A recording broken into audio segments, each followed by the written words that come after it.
What I intend to talk about in this video is the advantages of ice fishing with electronics.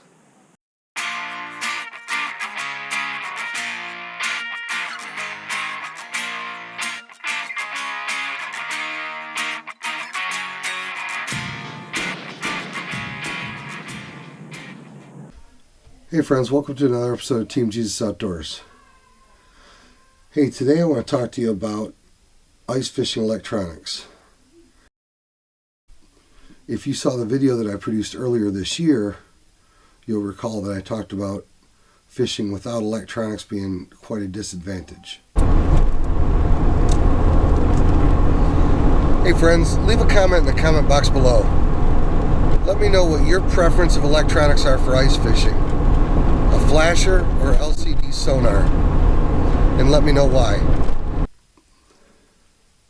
For those of you that have ice fished long enough, I'm sure you're aware there's a long-standing debate running amongst serious ice anglers over flashers versus LCD. Personally, I have had the opportunity to fish using several brands of LCDs. While I have never used a flasher for ice fishing, I did run a flasher on my boat for about 10 years, so I am very familiar with the use of a flasher. Now the argument, flasher versus LCD, it has changed a lot over the last couple of decades. If you were in the 90s, a flasher was an obvious choice. The advocates of flashers will tell you that the main advantages of using a flasher over an LCD are, first and foremost,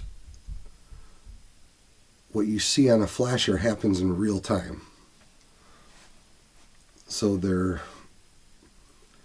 you could say that they're a little bit faster. You get your reading on your display a little bit faster than an LCD. Secondly, particularly in the old days, not as much today, but the second advantage that guys will argue a flasher has is that it uses less battery life. The third argument that guys will argue a flasher over an LCD is their operation in extreme cold temperatures. LCD stands for liquid crystal display, and I'm told that when you're using an LCD in extreme cold, so we're talking below 20 degrees below zero, colder than 20 degrees below zero, I'm told that an LCD can sometimes malfunction in extreme cold, whereas flashers are supposed to be more reliable in extreme cold. But for my purposes, I don't intend to be fishing. I don't anticipate fishing very often when it's 20 degrees below zero. And if I were, almost certainly I would be inside of a heated shanty. For the last 2 or 3 seasons, I've been shopping for ice fishing electronics. And I finally decided on the Helix 7 for a number of reasons. First of all, I prefer the idea of 2D sonar over a flasher for a couple of reasons. First of all, when you're looking at a 2D sonar, everything that's happening in real time is happening on the right edge of your graph.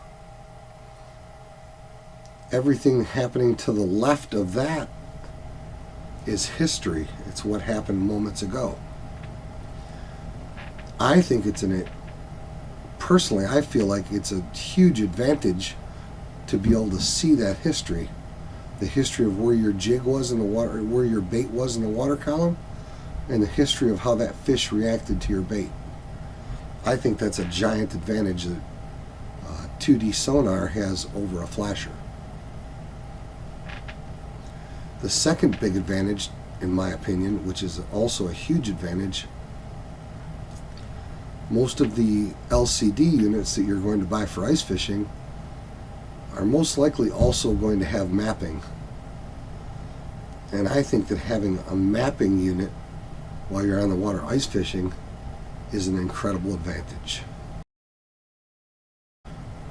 I'm simply making the case that based on the research that I did and based on a few other factors, the obvious choice for me was to run a Humminbird.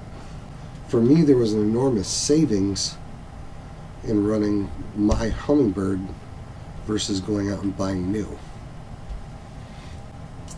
I have to give a shout out to the Wisconsin Fisherman.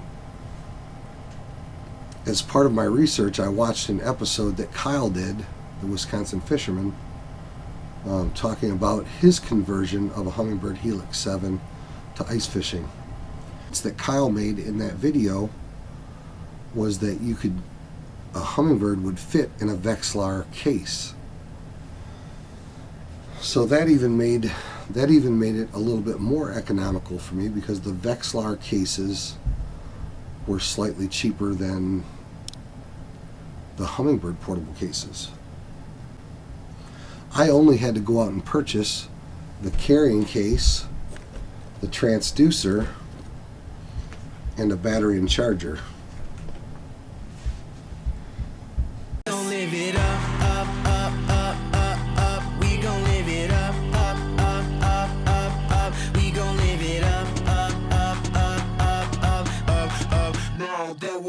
There's no need to calm down.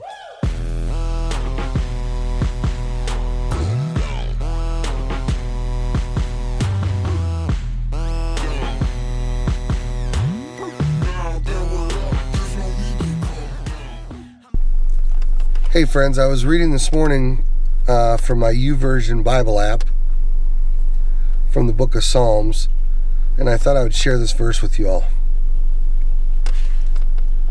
Psalms 143:10 says, "Teach me to do thy will, for thou art my God, thy spirit is good, lead me into uprightness." Friends, if you consider yourself a Christian, this ought to be your prayer. Your daily prayer should be, God, teach me to do thy will. If you aren't yet a Christian, I pray that you'd consider with this Easter season coming up on us, you would give some thought to your spiritual condition, and you would consider coming to know the Lord your God. Like I was saying, I'm launching and fishing an area of the lake that I'm not super familiar with today. So having my Humminbird mapping is really going to be an advantage today. I can see where the contour lines are. I got a pretty good idea where I want to fish. That's going to be pretty helpful today. I'm trying to stay right along this break line here.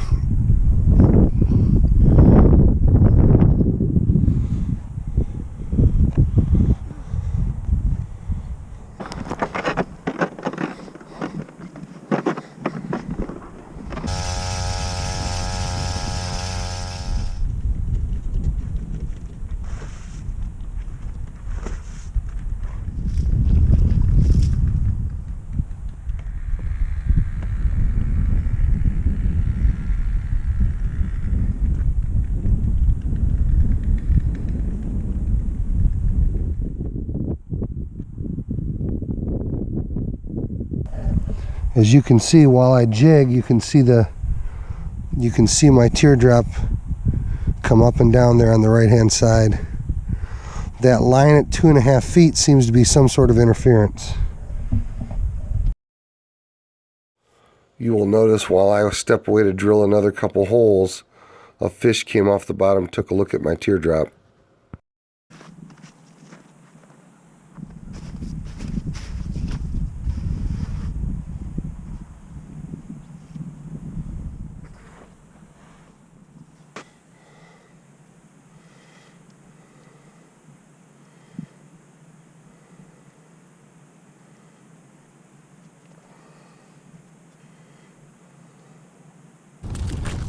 Shooting a video out here today, and spent all morning out here trying to catch fish in deeper water. Come in here almost back to the truck and look what we find. Some little babies.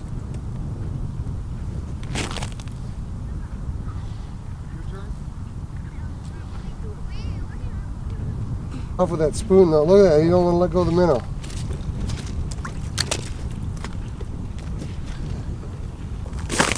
Well, at least we didn't get completely skunked.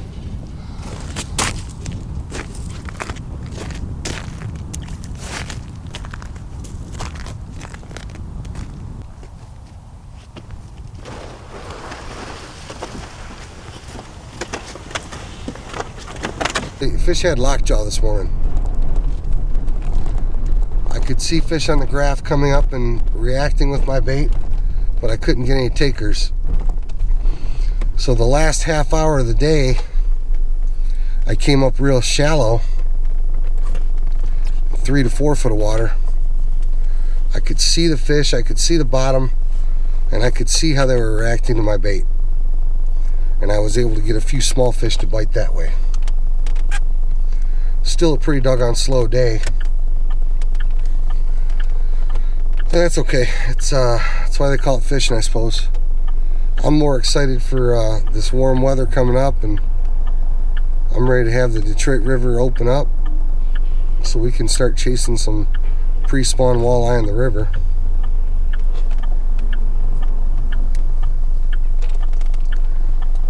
Hey, as usual, thanks for watching Team Jesus Outdoors. I hope this episode's been helpful. Please leave a comment in the comment box below. Let me know your preference, flasher or LCD, and why. Have a great day.